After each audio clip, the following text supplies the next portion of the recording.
মঙ্গলম ভগবান। নমস্কার, সকলকে স্বাগত জানাই আজকে শ্রী ভগবান বাচ পাঠে। আশা করি আপনারা প্রত্যেকে সুস্থ আছেন এবং ভালো আছেন। আলোচনায় যাওয়ার আগে গুরু প্রণাম মন্ত্র দিয়ে শুরু করি। ওম গুরু ব্রহ্মা গুরু বিষ্ণু গুরুদেব মহেশ্বরঃ গুরুরেব পরম ব্রহ্মা তস্मै শ্রী গুরবে নমঃ। সর্বপ্রথমে আমি আমার গুরু ভগবানের চরণে জানাই শতকোটি প্রণাম। আমাদের আলোচ্য বিষয় ছিল শ্রী ভগবান বাচ থেকে আত্মস্বরূপে আমরা চির অবিচ্ছিন্ন এক। এই প্রসঙ্গ নিয়েই আলোচনা হচ্ছিল। আমরা আলোচনায় পেয়েছিলাম যে ভগবান বলছেন যে গুরু সঙ্গ করলে শিষ্যকে তখন আর কিছু করতে লাগে না, গুরু তখন সবকিছু করিয়ে নেন। তিনি শিষ্যকে এপিঠ ওপিঠ দুদিকে সব দিক থেকে তিনি গুরু শিষ্যকে সব রকম ভাবে সাহায্য করেন, এপিঠ ওপিঠ সেদ্ধ করে নেন। এই প্রসঙ্গ নিয়েই আমরা শুনেছিলাম আলোচনা। এবং বারবার তিনি একটা কথা বলছিলেন যে নিজের জীবন নিয়ে সিরিয়াস হওয়ার কিছু নেই। বলছেন যে যদি সিরিয়াস হতেই হয় তাহলে একমাত্র আমরা ঈশ্বর উপলব্ধির জন্য সবসময় চেষ্টা করব এবং ওটা নিয়ে সিরিয়াস হব। এই প্রসঙ্গ নিয়ে আমাদের আলোচনা হয়েছিল। এবার পরবর্তী পর্যায়ে আবার যদি দেখা যায় ভয় হয়েছে বা হচ্ছে কিংবা চিন্তা হচ্ছে, তখন বুঝবে যে মুক্ত হয়েছে ঠিকই, কিন্তু এখনো সেই দৃঢ় জ্ঞান হয়নি। বলছে জ্ঞান লাভের পরেও যদি আমার ভেতরে যে আমি একটু কয়েকদিন চর্চার পরে কিছুদিনের পরে আমি হঠাৎ করে কিছুক্ষণের জন্য আত্মস্থিত হলাম বা একটু সমাধি হলো বা ধ্যান হলো, বলছে ওইটা হয়ে যাওয়ার পরবর্তী সময় যদি আমার কোনো পরিবর্তন তেমন একটা দেখা না যায় এবং আবার যদি হয় যে আমি ভয় পাচ্ছি, তাহলে বুঝতে হবে এখন আমার মনটা পুরোপুরি নাশ হয়নি। তখন বুঝবে যে মুক্ত হয়েছে ঠিকই, কিন্তু এখনো সেই দৃঢ় জ্ঞান হয়নি, যে জ্ঞানে কোনো কিছুই আমাকে বিচলিত করতে পারে না। এই দৃঢ় জ্ঞানই গুরু চান। বাইরের জগতের বেদান্ত সোসাইটির ইমারতগুলি ভেঙে গেলে কি এলো গেল, এখানে তো কোনো অট্টালিকা নেই, আমরা তো রয়েছি, ভবন এমনি হয়ে যাবে। আমাদের তো কিছু ছিল না। আমরা যখন আলোচনা করি আমরা বলি আমাদের তো কিছু ছিল না, কিন্তু যেটা আমরা বলি আমরা ঠিকভাবে বলি না। আমাদের বলা উচিত ছিল আমরা যখন শুরু করেছিলাম আমাদের সত্যি কিছু ছিল না, আমাদের জ্ঞান ছিল। ভগবান তার সংস্থার সম্বন্ধে বলছেন যে যখন আমাদের কিছুই ছিল না, বলছে আমাদের কাছে একটা জিনিস ছিল, সেটা হচ্ছে কি আধ্যাত্মিকতা, জ্ঞান। বলছে যার জন্য বলছেন যে এই যে অট্টালিকা বা বাড়ি ভবন, বলছে এগুলো হতে লাগবে না, এগুলো হয়ে যাবে যখন তোমার জ্ঞান হবে। বলছে তুমি যখন কারোকে সাহায্য করতে চাইবে বা কিছু করতে চাইবে, তোমার ভেতরে সেই তীব্র বাসনা বা তীব্র ইচ্ছাই তোমাকে সেই জায়গায় পৌঁছে দেবে।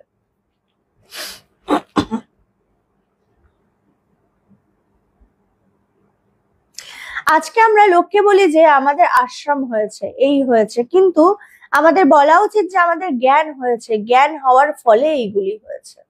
যে ভগবান কিভাবে বলছেন দেখুন, কিভাবে আধ্যাত্মিক সবকিছুর মোড়টাকে কিভাবে ঘুরিয়ে দেন তিনি। বলছে এই যে আমরা প্রত্যেকটা সময় যে বলি আজকে আমাদের এটা হয়েছে কালকে সেটা হয়েছে, বলছে আসলে কি হয়েছে যে আমার জ্ঞান হয়েছে কিনা, আমার আত্ম উপলব্ধি হয়েছে কিনা, এটা হচ্ছে আসল। এইটা যখন বলতে পারবো, বলছে সেটাই হবে জীবনে আমার শ্রেষ্ঠ সময় বা শ্রেষ্ঠ দিন, যেদিন আমি বলতে পারবো যে আমি আত্ম উপলব্ধি করেছি। লোকে এইগুলি দেখে, কিন্তু আসল হচ্ছে জ্ঞান। যে কথাগুলো বলছি এগুলি সার কথা, এটাই মনে রাখতে হবে, এটাই গুরুবাক্য পালন। তোমাকে দিয়ে কাজ করাচ্ছেন তিনি।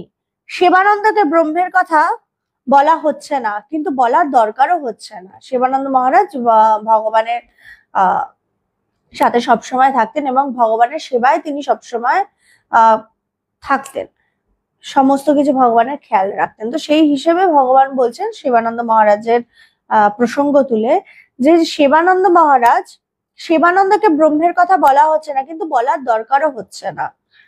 তাকে সেবা করিয়ে কর্মক্ষয় করা হচ্ছে। এই যে বলছি তুমি আমার গোলাম, কথাটির অর্থ হচ্ছে গোলামি করো। গোলামি করে করে তোমার অহংকার ক্ষয় করো, গোলামি ক্ষয় করে তোমার গলায় যে শিকলটা রয়েছে, দাসত্বের শিকল, সেটাকে তুমি ছিঁড়ে ফেলো। কিন্তু গোলাম শব্দটা শুনলে মনে হবে যে আমি তাকে দিয়ে গোলামি করাচ্ছি, না, আমি তার শিকল ছেড়াচ্ছি। কেননা ঠিক ঠিক গোলামি করতে করতে, ঘষতে ঘষতে শিকলটা ছিঁড়ে যাবে। আমার সেবা করতে করতে সেবানন্দের শিকলটা ছিঁড়ে যাবে। সেবানন্দ যদি আমার সামনে সমাধিস্থ হয়ে থাকে, তখন হয়তো দেখা যাবে ওর জ্ঞান ফেরাবার জন্য আমি ওর হাত পা টিপছি, উল্টো হয়ে যাবে। তাই আসল জিনিসটা এই যে আত্মস্থিত হও তোমরা। ভগবান এখানে খুব সুন্দরভাবে বলছেন যে আসল হচ্ছে আমাদের প্রত্যেকের জীবনে হচ্ছে আত্মস্থিত হওয়া, সেই ব্রহ্মজ্ঞান লাভ করা, ঈশ্বর উপলব্ধি করা। বলছে আমাদের জীবনে যে আমরা যে বড় বড় জিনিস পাচ্ছি, আজকে আমার 10টা বাড়ি হয়েছে, আমার আজকে এটা হয়েছে, বলছে এগুলো কোনো অ্যাচিভমেন্ট না আমাদের জীবনের। আসল তুমি ঈশ্বর উপলব্ধি হয়েছে কিনা, আধ্যাত্মিক পথে চলছে যারা, আসলে কি তোমার ঈশ্বর উপলব্ধি হয়েছে বা তুমি আত্মস্থিত হয়েছো কিনা, সেটা হচ্ছে আসল। বলছে আধ্যাত্মিকতাটা আসল, কারণ ওটাই একমাত্র তোমার সাথে থাকবে সব সময়। অন্যান্য যেগুলো রয়েছে সেগুলো কিন্তু বেশি দিন তোমার সাথে থাকবে না। ব্রাহ্মী স্থিত হতে হবে এবং ওর দিকে নজর দিতে হবে। যেতে যেতে যদি আমরা আহ সুন্দরবনে না এসে যদি অন্য জায়গায় চলে যেতাম, তাহলে কিন্তু যে চালাচ্ছে তাকে আমরা গালাগালি দিতাম। সে যদি তখন বলতো আমি অনেক পরিশ্রম করেছি, তখন কিন্তু আমি শুনতাম না। সুতরাং দিশা ঠিক হতে হবে। বলছে আমাদের দিশা কি? আমরা যে মানব শরীর ধারণ করেছি, আমরা যে প্রত্যেকটা সময় দিশা হারিয়ে ফেলছি, বলছে এই দিশাটা কিন্তু হারালে চলবে না। আমার জীবনের একমাত্র উদ্দেশ্য কিন্তু মহাপুরুষরা বলছেন ঈশ্বর লাভ। ঈশ্বর লাভ ব্যতীত কিন্তু অন্য কিছু না। আজকে যে ব্রাহ্মী স্থিত হতে হবে, এই প্রসঙ্গে যখন শ্রীকৃষ্ণ অর্জুনকে গীতায় আমরা দেখছি খুব সুন্দরভাবে তাকে বলছে, সেই প্রসঙ্গে তখন যখন অর্জুন জিজ্ঞেস করছে যে ব্রাহ্মী স্থিতপ্রজ্ঞ কি, তখন তিনি বলছেন না, যখন কোনো ব্যক্তির সমস্ত সকল কামনা বাসনা নাশ হয় এবং আত্মা দ্বারা আত্মাতেই স্থিত হন যে ব্যক্তি, সেই অবস্থাটাকে স্থিতপ্রজ্ঞ অবস্থা বলা হচ্ছে। যে যখন তার সমস্ত কিছু নাশ হয়ে যায়,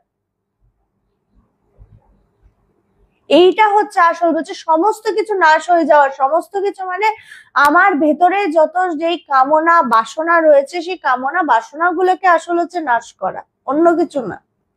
এই কামনা বাসনার বশেই কিন্তু আমাদের এই যে এত দৌড়াদৌড়ি, এই যে আমরা সবসময় নাম যশের পেছনে দৌড়াচ্ছি, এই যে আমি সবসময় মানুষকে নিজেকে জাহির করার জন্য যে দৌড়াচ্ছি, বলছে প্রত্যেকটা কিছু হচ্ছে, প্রত্যেকটা এগুলো সবকিছু কিন্তু আমার কামনা বাসনার জন্য, আর কিছু না। আমি ছুটে চলেছি, কিন্তু আমি কখনো ভেতরের দিকে তাকিয়ে দেখছি না আমি কি ঈশ্বর উপলব্ধি করেছি, ঈশ্বরকে জেনেছি, এটা কিন্তু আমি কখনো দেখছি না।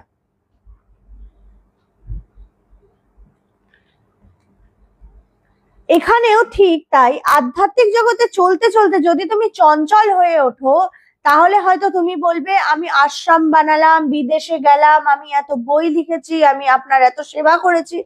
আমি বলবো এটা হলো না। এইগুলির প্রত্যেকটার উদ্দেশ্য হচ্ছে শান্ত হওয়া। তুমি চঞ্চল হয়ে গিয়েছো, তুমি তো সবার সাথে মিশতে পারছো না। শান্ত হলে তো মিশতে পারবে। চঞ্চল হলে তুমি নিজে একটা ঢেউ হবে, আর একটা ঢেউয়ের সাথে সংঘর্ষ হবে।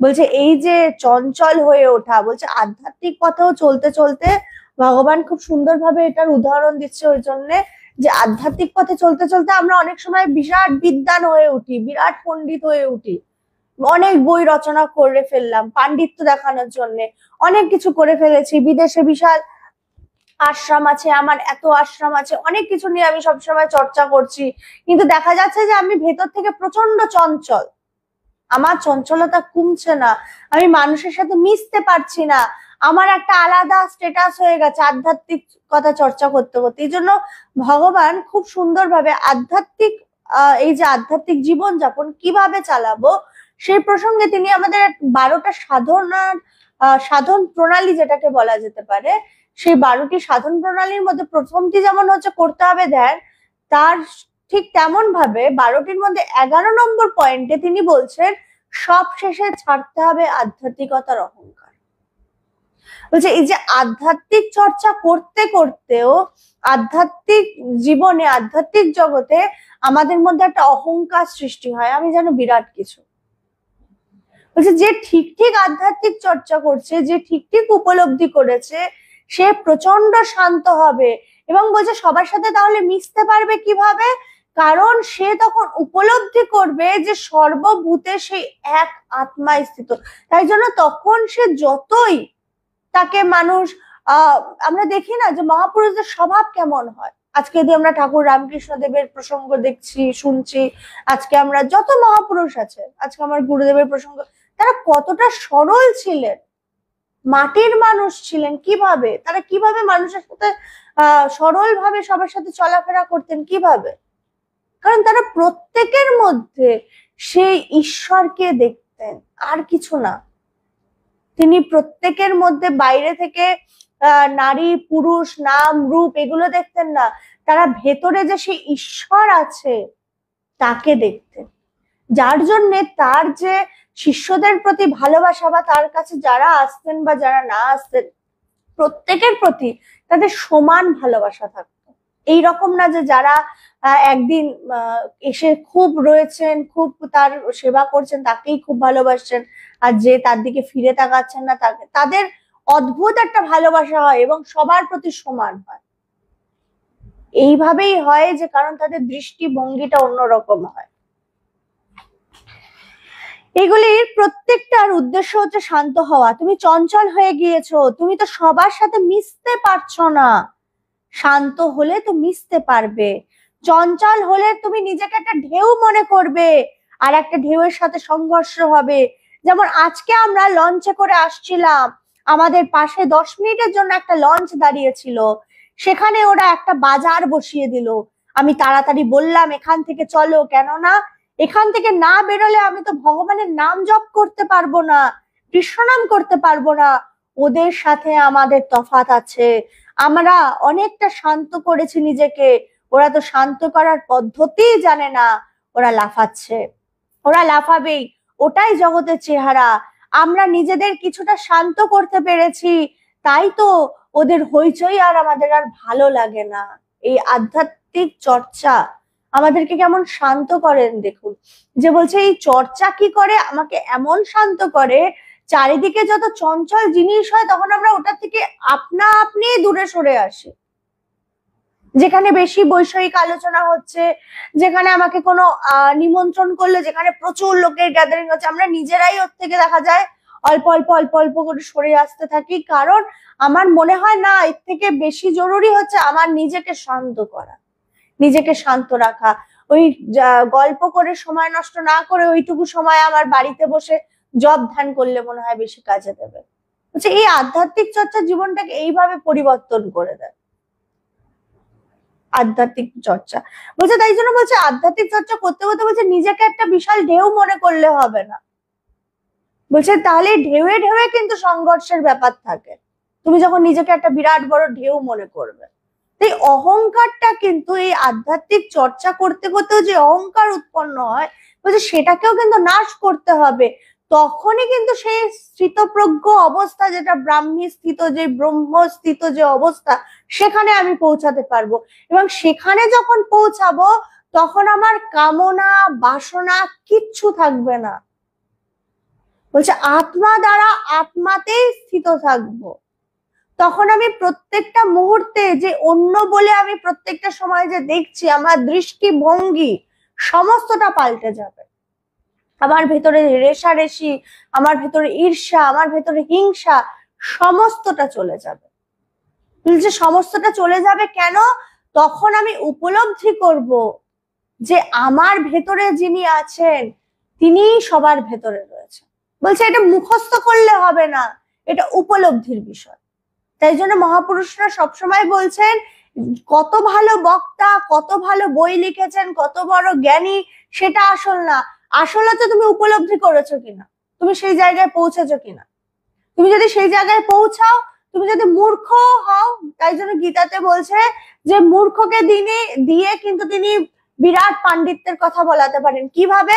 কারণ আসল হচ্ছে ভেতরের জ্ঞান, আজকে যদি আমরা তথাকথিত সমাজের দিক থেকে যদি দেখি, ঠাকুর রামকৃষ্ণদেব কিন্তু সেই রকম ভাবে তিনি শিক্ষিত ছিলেন না ঠিকই সমাজে, কিন্তু তার ভেতরে যেই জ্ঞান ছিল সেই জ্ঞানটা অন্য আর কারোর কাছে ছিল না, যার জন্য সমাজের শিক্ষিত মানুষরা আমরা তার পায়ে কিন্তু মাথা নোয়ায়, তার চরণে কিন্তু আজকে আমরা, কারণ সে যেই শান্ত, তিনি যেই জায়গায় পৌঁছেছেন সেই জায়গায় কিন্তু পাণ্ডিত্য দিয়ে পৌঁছানো যায় না, সেই জায়গায় একমাত্র পৌঁছানো যায় বৈরাগ্যের দ্বারা, সেই জায়গায় একমাত্র পৌঁছানো যায় আমার কামনা বাসনা নাশ করার দ্বারা। আমি ভেতর থেকে কতটা তার কাছে নিজেকে সমর্পণ করেছি, এটা হচ্ছে আসল।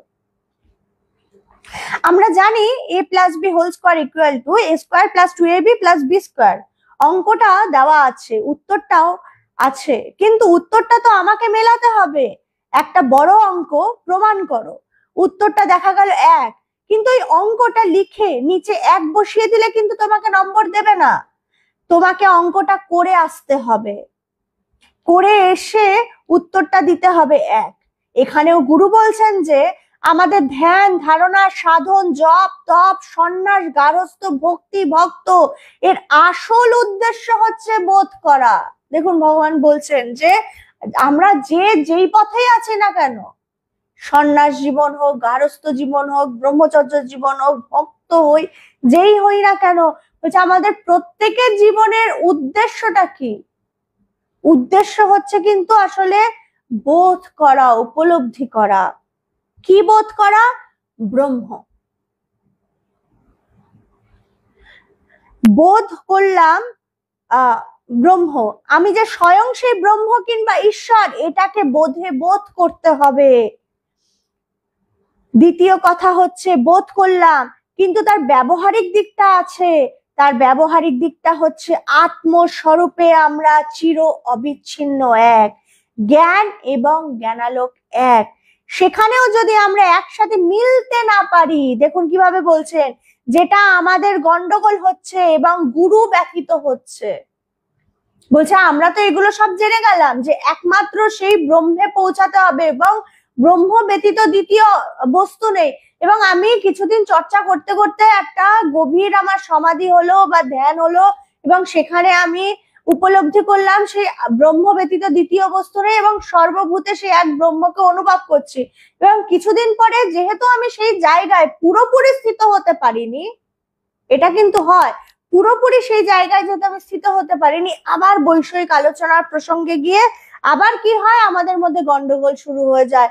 তখন আমার মনে হয় যে ওই যে বললাম না একটু আগে যে সব শেষে ছাড়তে হবে আধ্যাত্মিকতার অহংকার, তখন আমার মনে হয় আরে আমি তো সেই জায়গায় পৌঁছেছি, আমি তো সেই জায়গার স্বাদ পেয়েছি, কিন্তু বলছে যে সব হয়েছে বুঝলাম, কিন্তু তুমি যদি সেই জায়গায় স্থিত না থাকো এবং যদি উপলব্ধি না করতে পারো যে সেখানে যদি আমরা একসাথে মিলতে না পারি, যেটা আমাদের গন্ডগোল হচ্ছে এবং গুরু ব্যথিত হচ্ছে, বলছে তারপরে তুমি যদি ভাবো যে সবার ভেতরে যিনি আছেন এবং আমি নিজেকে যদি আলাদা ভাবতে থাকি এবং আমি নিজেকে যদি একটা আলাদা আসনে রাখি এবং মানুষের সাথে মিশতে পারছি না, তখনই বুঝতে হবে আমার কিন্তু এখনো সেই জায়গায় পুরোপুরি স্থিত হতে পারিনি, পুরোপুরি এখন সেই জায়গায় আমি স্থিত হতে পারিনি, এবং এই আচরণে শিষ্যের, এই আচরণে কিন্তু গুরু ব্যথিত হয়। গুরু মহারাজজি বলেছেন যে শিষ্যকে জ্যান্ত মরা দেখিয়ে বলছেন যে শিষ্যকে জ্যান্ত মরা দেখিয়া কখনো গুরুও ব্যথিত হইয়া পড়েন, বলছে শিষ্যকে দেখুন কি বলছেন, জ্যান্ত মরা, সেখানে উভয় সংকট, গুরুও সংকটে এবং শিষ্যেরও সংকট, শাখের করাতের মতো, শিষ্যও বুঝতে পারছে না এবং গুরুও বোঝাতে পারছেন না, সুতরাং আমি যখনই বলে চলেছি যে তোদের একসাথে চলতে হবে, তখন এরা ভাবছে আমরা ঠিক আছি তো, কিন্তু গুরু সংকটে পড়েছেন। কেন পড়েছেন?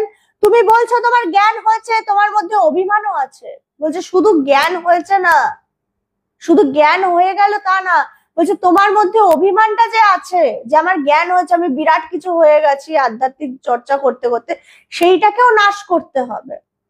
বলছে এটাকে যখন তুমি নাশ করবে তখনই তুমি সবার সাথে মিশতে পারবে, সবার সাথে চলতে পারবে, এবং সবার সাথে যখন চলতে পারবে তখনই বুঝতে হবে যে তোমার আসলে সেই আধ্যাত্মিক চর্চা ঠিক ঠিক করছো।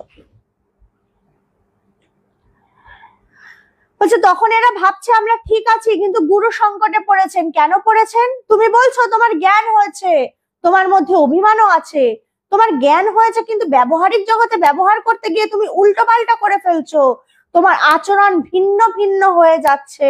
গুরু ব্যথিত হয়ে পড়ছেন, বলছেন যা বলছে মিথ্যা বলছে। যদি সঠিক জ্ঞান হয় তবে আত্মস্বরূপে চির অবিচ্ছিন্ন এক হবে, কিন্তু আমাকে বারবার মিলনের কথা কেন বলতে হচ্ছে? বলছে তুমি তো বলছো যে আমি উপলব্ধি করেছি গুরুকে এসে, এবং গুরু তোমাকে বারবার বলছে সেই জায়গায় পৌঁছালে কি হয়, কিন্তু তুমি যতই বলছো সেই জায়গায় আমি পৌঁছাচ্ছি গুরুজি, কিন্তু পৌঁছেও তুমি ব্যবহার ঠিক মতো করতে পারছো না সবার সাথে, তাহলে বুঝতে হবে সেই জায়গায় তুমি পৌঁছাওনি। কারণ গুরু শুধু তোমার কথাতে বোঝেন না, গুরু তোমাকে প্রত্যেকটা সময় বিচার করে দেখে তোমার আচরণটাই পরিবর্তন হয়েছে কিনা। আচরণ পরিবর্তন হওয়া কিন্তু ভীষণ জরুরি আধ্যাত্মিক পথে। কঠিন আলোচনা হচ্ছে, কথাগুলো বুঝলে আমাদের অঙ্কটার উত্তর হবে এক। তুমি বললে আমার বোধ হয়েছে, জ্ঞান হয়েছে, আমি বললাম ঠিক আছে জ্ঞান হয়েছে, কিন্তু আমি বললাম বউয়ের সাথে মিলে চলতে, তুমি বললে না আমি বউয়ের সাথে মিলে চলতে পারবো না। তখন আমি বললাম না, হলো না, কেন না? আত্মস্বরূপে আমি চির অবিচ্ছিন্ন এক, আত্মার দিক থেকে আমরা ভেতরে কিন্তু সবাই এক। সুতরাং একজনের দোষ ত্রুটি থাকতেই পারে, কিন্তু সেটাকে নিয়ে চলতে শিখতে হবে। কেননা তোমার জ্ঞান যদি হয়ে থাকে তুমি জানবে আমরা এক, অভিন্ন। বলছে যে আমরা যে জীবনে চলতে চলতে হয় না, কারোর দোষ ত্রুটি হলো, আমার মনের সাথে মিললো না, সাথে সাথে আমরা তাকে বাদ দিয়ে দিই আমার জীবন থেকে। বলছে এই যে তুমি বাদ দিলে হবে না, তাকে নিয়ে চলতে হবে। কারণ তোমাকে চলতে হবে, কারণ তুমি উপলব্ধি করেছো, তুমি সেই জায়গায় পৌঁছেছো। তোমাকে নিজের দৃষ্টিভঙ্গি পাল্টাতে হবে, ভেতরে সেই প্রেম তোমাদের আসা দরকার। সুতরাং এই তিনটে পয়েন্টের উপর জোর দাও। কি কি বললাম? 1 নম্বর বৈরাগ্য, দ্বিতীয় পয়েন্ট হচ্ছে আত্মস্বরূপে চির অবিচ্ছিন্ন এক, তার আগে কি বললাম? জ্ঞান জ্ঞানালোক, চির চঞ্চলতার অবসান। তো তোমার মধ্যে চঞ্চলতা থাকলে বুঝতে হবে তুমি অঙ্কটা এখনো করতে পারোনি, তোমাকে অঙ্কটা আবার করতে হবে, এবং সেটা নিজেই তুমি দেখবে। প্রেমময়ী মা মারা গিয়েছে, আমি শান্ত ছিলাম। আমাদের একজন সন্ন্যাসিনী মাতাজি ছিলেন, তিনি সন্ন্যাস নেওয়ার কিছুদিন পরে আর কি দেহ রেখেছিলেন। তো কোনো সন্ন্যাসী শিষ্য যদি মারা যায়, বা গুরুর কোনো সন্ন্যাসী শিষ্য কেন, যদি তার শিষ্যদের মধ্যে কেউ মারা যায়, আমরা জানি যে গুরুর কতটা কষ্ট হতে পারে।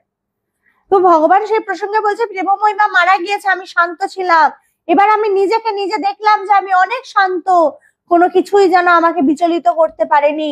গুরুদেবের কথা আমার কাছে একদম বোধ হলো, বাহিরের জগতে যাহাই হোক না কেন তাহা আমাকে বিচলিত করিবে কেন?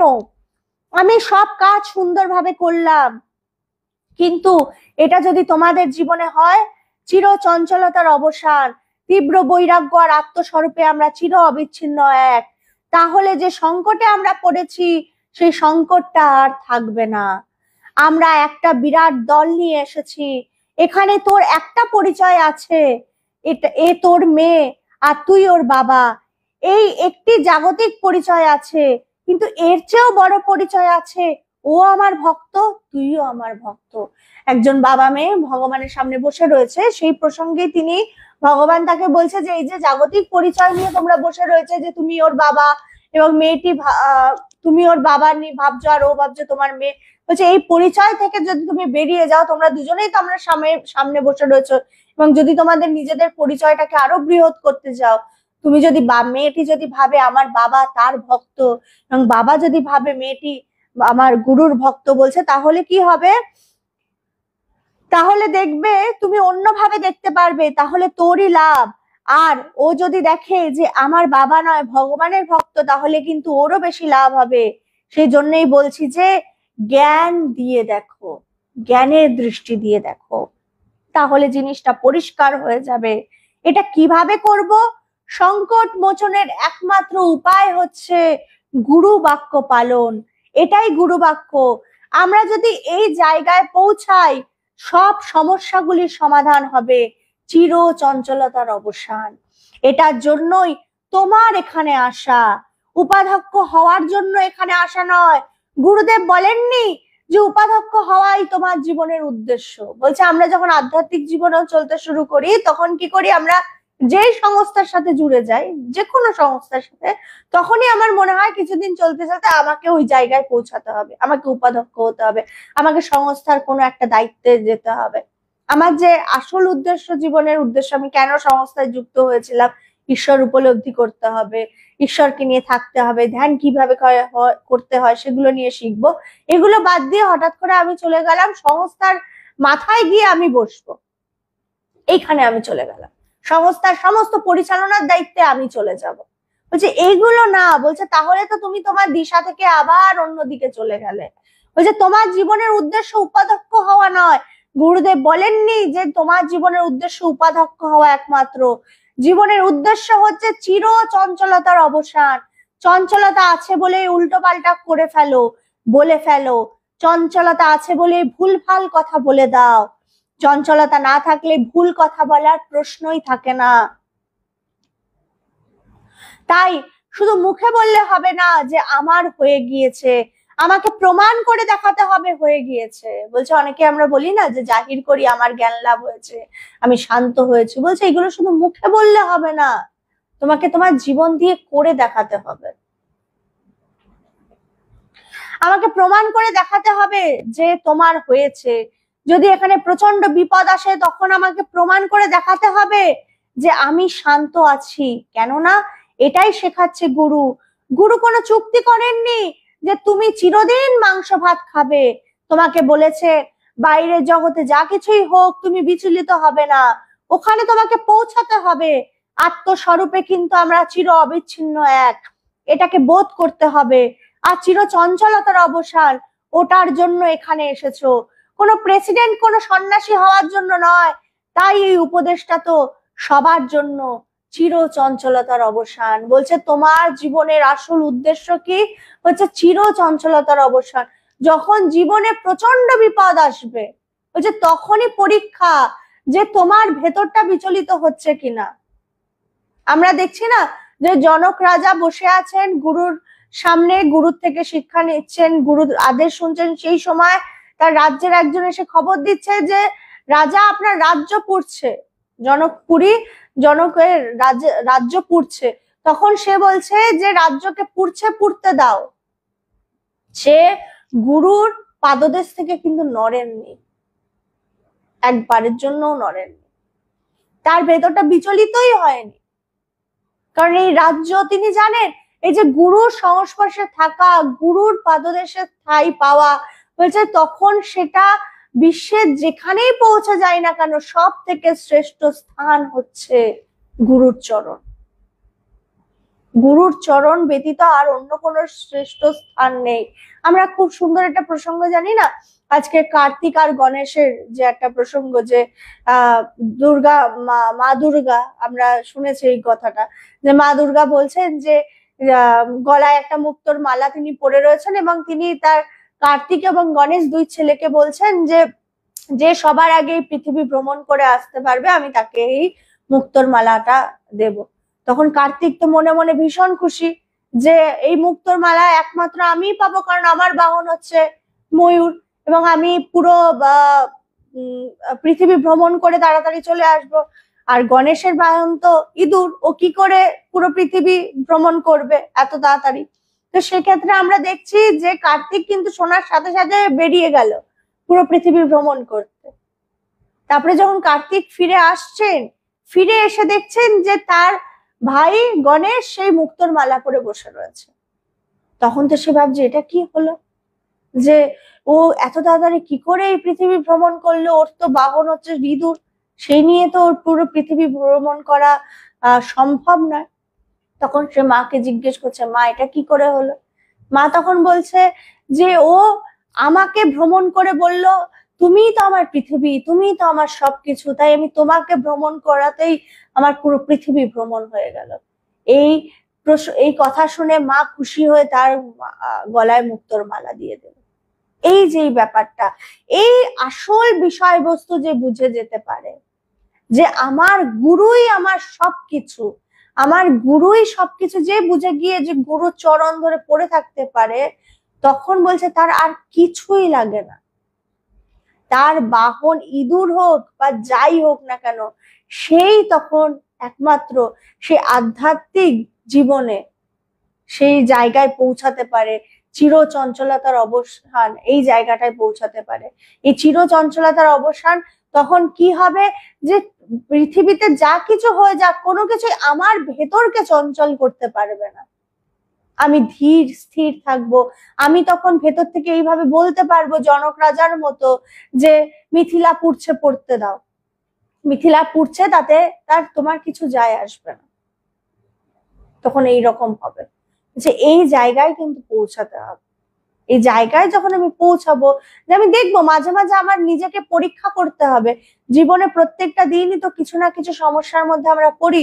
ওই সমস্যায় পড়ার পরে ভেতরের দিকে তাকিয়ে দেখবো যে সমস্যাটা আমাকে বিচলিত করছে কিনা। সমস্যাটা যদি বিচলিত করলো, তখনই সাথে সাথে আমাকে বিচার করতে হবে। বিচার করে আমাকে বলতে হবে যে না, আমাকে এটা থেকে বিচলিত হলে হবে না, আমাকে আরো আধ্যাত্মিক ভাবে চর্চা করতে হবে, আধ্যাত্মিক ভাবে আরো নিজেকে আরো সুন্দর করতে হবে, আমাকে ধ্যান ধারণা আরো বাড়াতে হবে। যখনই দেখবো বেশি চঞ্চল হয়ে যাচ্ছি, তারপরে আবার 1 সপ্তাহ 1 মাস বাদে আবার যখন কোন সমস্যায় পড়বো, আবার দেখবো আগে যতটা চঞ্চল হয়েছিলাম ওই রকমই চঞ্চল হচ্ছে না, মনের একটু পরিবর্তন হয়েছে। এইভাবে বিচার করতে করতে, নিজেকে নিজে পরীক্ষা করতে করতে একদিন দেখবো হঠাৎ করে আমার ভেতরে চঞ্চলতা গুলো দূর হয়ে গেছে। আমি তখন জীবনে যত বড় সমস্যাই এসে যাক না কেন, সেই সমস্যাগুলো আমার ভেতরটাকে স্পর্শ করতে পারবে না। এবং দেখবো আমি আস্তে আস্তে কখন সেই আমি আত্মাতে স্থিত হয়েছি এবং সে উপলব্ধি করেছি। এবং তখন আমি নিজে উপলব্ধি করব যে আমার সমস্ত চঞ্চলতার অবসান হয়েছে। চঞ্চলতা তো আসলে বাইরে কোথাও নেই, আমার ভেতরেই রয়েছে। তখন আমি আরেকটা জিনিস উপলব্ধি করব কি, যেটা আজকের যেই বিষয়, যেই প্রবন্ধ থেকে পাঠ করছি, যে কি আমরা আত্মস্বরূপে চির অবিচ্ছিন্ন এক। আমরা প্রত্যেকের সাথে নিজেকে এবং প্রত্যেকের মধ্যে নিজেকে খুঁজে পাবো এবং নিজের মধ্যে সবাইকে এই উপলব্ধি করব। এই উপলব্ধিটাই হচ্ছে আসল, যেটার জন্য সমস্ত মহাপুরুষেরা আমাদেরকে বলে যান বারবার যে এই মানব দেহের একমাত্র উদ্দেশ্য হচ্ছে ঈশ্বর লাভ। আজকে আলোচনা এখানেই শেষ করছি। আপনারা প্রত্যেকে সুস্থ থাকবেন, ভালো থাকবেন। কারো যদি কোনো আধ্যাত্মিক প্রশ্ন থাকে তাহলে অবশ্যই কিছু করবেন বা জানাবেন। জয় ভগবান।